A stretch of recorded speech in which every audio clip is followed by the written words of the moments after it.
ಜೆಡಿಎಸ್ನಲ್ಲಿ 23 ವರ್ಷಗಳ ಕಾಲ ಸೇವೆಯನ್ನು ಸಲ್ಲಿಸಿ ಕಾರ್ಯಕರ್ತರಾಗಿರುವಂಥದ್ದು ಜಬೀವುಲ್ಲಾ ಅವರು ಇವತ್ತು ಕಾಂಗ್ರೆಸ್ ಸೇರ್ಪಡೆಯಾಗಿರುವಂಥದ್ದು. ಅಂದರೆ DCM DK ಶಿವಕುಮಾರ್ ಅವರ ನೇತೃತ್ವದಲ್ಲಿ ಇಂದು ಬೃಹತ್ ಸಂಖ್ಯೆಯಲ್ಲಿ 200ಕ್ಕೂ ಹೆಚ್ಚು ಕಾರ್ಯಕರ್ತರು JDS ಮತ್ತು BJP ಕಾರ್ಯಕರ್ತರು ಸೇರ್ಪಡೆಯಾದರು. ಅದರಲ್ಲಿ ಜಬೀವುಲ್ಲಾ ಅವರು ಕೂಡ ಇರುವಂಥದ್ದು. ನಾನೀಗ ಅವ್ರನ್ನ ಮಾತಾಡಿಸ್ತಾ ಹೋಗ್ತೀನಿ. ಸರ್, 23 ವರ್ಷಗಳ ಕಾಲ ನೀವು JDSನಲ್ಲಿ ಕಾರ್ಯಕರ್ತರಾಗಿದ್ರಿ, ಈಗ ಕಾಂಗ್ರೆಸ್ಸಿಗೆ ಸೇರ್ಪಡೆಯಾಗಿದ್ದೀರಾ, ಏನು ಹೇಳಲಿಕ್ಕೆ ಬಯಸ್ತೀರಿ ಸಂದರ್ಭದಲ್ಲಿ ನೀವು? ಮೊದಲಿಗೆ ಈ ರಾಜ್ಯದ ಮುಖ್ಯಮಂತ್ರಿಗಳಾದಂತಹ ಸನ್ಮಾನ್ಯ ಸಿದ್ದರಾಮಯ್ಯ ಸಾಹೇಬರಿಗೆ ಹಾಗೂ ಪಕ್ಷದ KPCC ಪಕ್ಷದ ಅಧ್ಯಕ್ಷರಾದಂತಹ ಸನ್ಮಾನ್ಯ DK ಸಾಹೇಬರಿಗೆ ನಾನು ಧನ್ಯವಾದಗಳನ್ನು ಸಲ್ಲಿಸ್ತೇನೆ.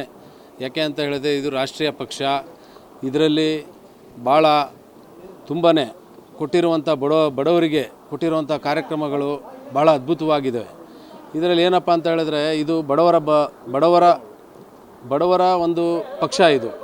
ಹಾಗಾಗಿ ಇವರ ಕಾರ್ಯಕ್ರಮಗಳನ್ನು ನೋಡಿ ನಾವು ಈ ಒಂದು ಕಾಂಗ್ರೆಸ್ ಪಕ್ಷಕ್ಕೆ ನಾವು ಈ ದಿನ KPCC ಕಚೇರಿಯಲ್ಲಿ ಮಾನ್ಯ KPCC ಅಧ್ಯಕ್ಷರಾದಂತಹ DK ಸಾಹೇಬ್ರ ನೇತೃತ್ವ ಹಾಗೂ ನಮ್ಮ ಕ್ಷೇತ್ರದ ಮಾಜಿ ವಿಧಾನ ಪರಿಷತ್ ಸದಸ್ಯರಾದಂತಹ ಪರಿಜಾತ ಅಭ್ಯರ್ಥಿಯಾದಂತಹ ಗೋಪಾಲ್ ಸ್ವಾಮಿ ಅವರು ಹಾಗೂ ಮಾಜಿ MLA ರಾದಂತಹ ಪುಟ್ಟೇಗೌಡರ ಅವರ ಸಮ್ಮುಖದಲ್ಲಿ ನಾವು ಈ ದಿನ ನಾವು ಈ ಪಕ್ಷಕ್ಕೆ ಸೇರ್ಪಡೆ ಆಗಿದ್ದೇವೆ. ಹಾಗೂ ಅದರ ಜೊತೆಗೆ ನಮ್ಮ ಒಂದು ಸ್ಥಾಯಿ ಸಮಿತಿ ಪುರಸಭಾ ಸ್ಥಾಯಿ ಸಮಿತಿ ಅಧ್ಯಕ್ಷರಾದಂತಹ ಫರಾ ಅನ್ನು ಅವರು ಕೂಡ ಈ ನಮ್ಮ ಜೊತೆ ಕೈ ಜೋಡಿಸಿ ಈ ಪಕ್ಷಕ್ಕೆ ಅವರು ಸೇರ್ಪಡೆ ಆಗಿದ್ದಾರೆ. ಒಟ್ಟು ಎಷ್ಟು ಜನ JDS ಕಾರ್ಯಕರ್ತರು ಸೇರ್ಪಡೆ ಆಗಿದ್ದಾರೆ ಸರ್ ಕಾಂಗ್ರೆಸ್ಸಕ್ಕೆ ನಿಮ್ಮ ನೇತೃತ್ವದಲ್ಲಿ?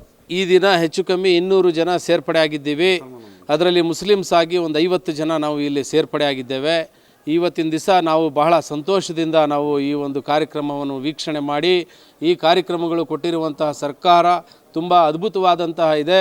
ಬಡವರ ಆಶಾಕಿರಣ, ಬಡವರ ಬಂಧು, ಬಡವರ ಆಶಾಕಿರಣ ಈ ರಾಜ್ಯದಲ್ಲಿ ಇನ್ನೂ ಹೆಚ್ಚಿನ ಕಾರ್ಯಕ್ರಮಗಳನ್ನು ಕೊಟ್ಟು ಈ ಒಂದು ಬಡವರ ಒಂದು ಓಲೈಕೆಗೆ ಒಳ್ಳೆಯದಾಗಲಿ ಅಂತ ನಾನು ಶುಭ ಸಂದೇಶವನ್ನು ನೀಡ್ತೇನೆ. ಚುನಾವಣಾ ಸಂದರ್ಭದಲ್ಲಿ HD ಕುಮಾರಸ್ವಾಮಿ ಅವರು ಕೂಡ ಹೇಳ್ತಾ ಇದ್ರು ಮುಸ್ಲಿಮರ ಮತ ನಮಗೆ ಆನೆ ಬಲ ಇದ್ದಂತೆ ಅಂತೇಳಿ. ಈಗ ಒಂದು ರೀತಿಯಾಗಿ ಶಾಕ್ ನೀಡಿದ್ದೀರಾ ನೀವು. 50 ಜನರು ಕೂಡ ಈಗ ಕಾಂಗ್ರೆಸ್ ಸೇರ್ಪಡೆ ಆಗಿರುವಂಥದ್ದು. ಏನು ಹೇಳಲಿಕ್ಕೆ ಬಯಸ್ತೀರಾ ಕುಮಾರಸ್ವಾಮಿ ಅವರಿಗೆ? ನೋಡಿ ಸ್ವಾಮಿ, ಇವರು ಎಲ್ಲಿ ಬೇಕಾದರೂ ಹೋಗ್ಬೋದು, ಏನು ಬೇಕಾದರೂ ಮಾಡ್ಬೋದು. ಒಂದೊಂದು ಪಕ್ಷದ ಜಾತ್ಯತೀತ ಅಂದರೆ ಒಂದು ಪಕ್ಷದ ತತ್ವ ಸಿದ್ಧಾಂತ ಇರುತ್ತೆ. ಆ ಸಿದ್ಧಾಂತದಲ್ಲಿದ್ದರೆ ನಾವು ಕೂಡ ಅವ್ರ ಜೊತೆ ಇರ್ತಿದ್ವಿ. ಆ ಸಿದ್ಧಾಂತದ ನಡೆ ಇಲ್ಲ ಅವರಲ್ಲಿ. ಹಾಗಾಗಿ ನಾವು ಮೊದಲು ಅವ್ರಿಗೆ ಜಾತ್ಯತೀತ ಪಕ್ಷ ಅಂದರೆ ಏನು ಅಂತ ನಾನು ಪ್ರಶ್ನೆ ಮಾಡಬೇಕಾಗತ್ತೆ. ಯಾಕಂದರೆ ಇವತ್ತು ಅವರು ಎಲ್ಲಿ ಹೋಗೋದು, ಕೈ ಜೋಡಿಸೋದು, ಈಗ ನಮ್ಮ ಒಂದು ಸಮಾಜದ ವಿರುದ್ಧವಾಗಿ ಆ ವಕ್ಫ್ ಬಿಲ್ಲು ಕೂಡ ಇವರು ವಿರುದ್ಧವಾಗಿ ಇವರು ಅಂಗೀಕಾರವನ್ನು ಕೊಟ್ಟಿದ್ದಾರೆ ಕೇಂದ್ರದಲ್ಲಿ. ನಮಗೆ ಭಾಳ ಬೇಸರವಾಗಿದೆ.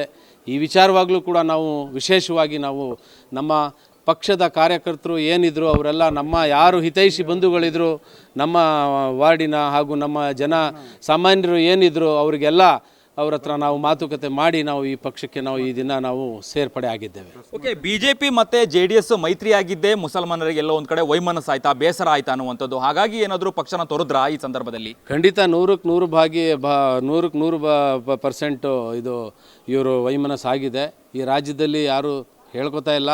ಇನ್ನು ಮುಂದಿನ ದಿನಗಳಲ್ಲಿ ಹೆಚ್ಚಿನ ಕಾರ್ಯಕರ್ತರು, ಪ್ರಾಮಾಣಿಕ ಕಾರ್ಯಕರ್ತರು, ಪಕ್ಷಕ್ಕೆ ಕೆಲಸ ಮಾಡಿರೋರು ಇನ್ನು ನಮ್ಮ ಕ್ಷೇತ್ರದಲ್ಲಿ ಶ್ರವಣಬೆಳಗೊಳ ವಿಧಾನಸಭಾ ಕ್ಷೇತ್ರದಲ್ಲಿ ಇನ್ನೂ ಹೆಚ್ಚಿನ ಕಾರ್ಯಕರ್ತರು ಇನ್ನು ಮುಂದಿನ ದಿನಗಳಲ್ಲಿ ನೋಡ್ತಾ ಇರಿ.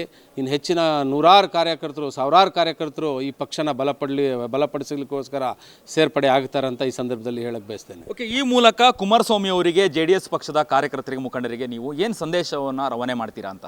ಏನು ನಮ್ಮದೇನು ಅವ್ರಿಗೇನು ಅವಶ್ಯಕತೆ ಇಲ್ಲ, ನಮಗೂ ಅವ್ರದ್ದು ಅವಶ್ಯಕತೆ ಇಲ್ಲ ನಮಗೆ. ಯಾಕೆ ಅಂತ ಹೇಳಿದ್ರೆ ನಾವು ನಮ್ಮ ಒಂದು ಈಗೇನು ನಾವು ಸೇರ್ಪಡೆ ಆಗಿದ್ದೇವೆ ಪಕ್ಷದ ತತ್ವ ಸಿದ್ಧಾಂತಕ್ಕೆ ತಲೆಬಾಗಿ ನಾವು ಈ ಪಕ್ಷಕ್ಕೆ ನಾವು ಒಪ್ಪಿ ಬಂದಿದ್ದೇವೆ. ಓಕೆ, 50 ಜನ ನಿಮ್ಮ ಮುಸಲ್ಮಾನರು ಕೂಡ ಕಾಂಗ್ರೆಸ್ ಪಕ್ಷ ಸೇರ್ಪಡೆ ಆಗಿದೆ ಅಂತ ಹೇಳಿದಿರಿ. CM ಸಿದ್ದರಾಮಯ್ಯ ಅವರಿಗೆ, DCM DK ಶಿವಕುಮಾರ್ ಅವರಿಗೆ ಈ ಒಂದು ವೇದಿಕೆಯ ಮುಖಾಂತರ ಏನು ಹೇಳ್ತೀರಾ ಅಂತ? ಅವ್ರಿಗೆ ತುಂಬು ಹೃದಯದ ಧನ್ಯವಾದಗಳನ್ನು ಈ ಹೃದಯದ ಮುಖಾಂತರ ನಾನು ಹೇಳಿಕ್ಕೆ ಬಯಸ್ತೇನೆ. ಮುಂದಿನ ಬಾರಿನೂ ಈ ಬಾರಿ 136 ವಿಧಾನಸಭೆಗೆ ಆಯ್ಕೆಯಾಗಿ ಬಂದಿದ್ದಾರೆ ಶಾಸಕರು. ಮುಂದಿನ ಬಾರಿಯಲ್ಲಿ ಹೆಚ್ಚು ಕಮ್ಮಿ 160ರಿಂದ 170 ಶಾಸಕರು ಆಯ್ಕೆಯಾಗಿ ಬರ್ತಾರೆ ಅಂತ ನಮಗೆ ಒಂದು ನಂಬಿಕೆ ಇದೆ. Thank you. ನನ್ನ ಹೆಸರು ಇದಿಷ್ಟು JDSನಲ್ಲಿ ಇದ್ದು ಈಗ ಕಾಂಗ್ರೆಸ್ಗೆ ಸೇರ್ಪಡೆ ಆಗಿರುವಂತಹ ಜಬೀವುಲ್ಲಾ ಅವರ ಮಾತಾಗಿತ್ತು. ಕ್ಯಾಮ್ರಾ ಪರ್ಸನ್ ಕಾರ್ತಿಕ್ ಜೊತೆ ಅಭಿಜಿತ್ ಗಣೇಶ್, ಕರ್ನಾಟಕ TV, ಬೆಂಗಳೂರು.